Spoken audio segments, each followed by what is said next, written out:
আসসালামু আলাইকুম। আশা করছি সবাই ভালো আছো। তো এই তো আজ হচ্ছে বাচ্চাদের টিফিনের জন্য রোল বানাচ্ছি। তো ওরা একটু ভিন্ন রকম নাস্তা নিতে চাচ্ছিল। তো সেজন্য হচ্ছে আমি আগের দিন সন্ধ্যায় বানিয়ে রাখলাম, যে সকালবেলা যেহেতু শর্ট টাইম থাকে তখন কিন্তু সম্ভব হয় না।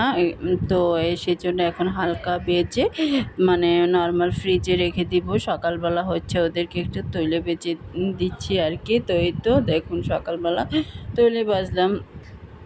তো আজ সকালবেলা ওদেরকে স্কুলে দিয়ে আমি এটা আমাদের এই দোকান মেডিসিনে। তো ওখানে একটু সময় নিচ্ছি আর কি, দাঁড়িয়ে আছি। তারপরে এই তো এসে নাস্তা খেলাম, তারপরে রান্না বান্না করব আর কি। তো কিছু রান্না রেডি করে গেছি, মাছ ভেজে গেছি।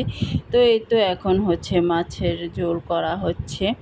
তো আসলে বাসায় প্রতিদিনই আমাদের মাছটা লাগে, মাছের ঝোল কিংবা মাছ ভাজি বোনা এটা করে রাখতে হয় রাতের খাবারের জন্য।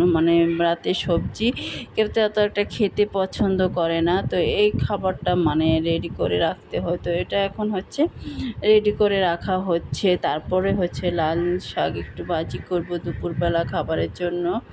ডাল রান্না করা হচ্ছে আর কি। আর অন্যদিকে চিকেন রান্না করা আছে, যার ভালো লাগবে সে খাবে। তো সব কিছু মিলিয়ে ডাল ভাত দেয়, ডাল ভাত শাক এসব খাবারই কিন্তু ভালো লাগে সবচেয়ে বেশি। সেজন্য মাংস রান্না করলেও এসব খাবার রাখা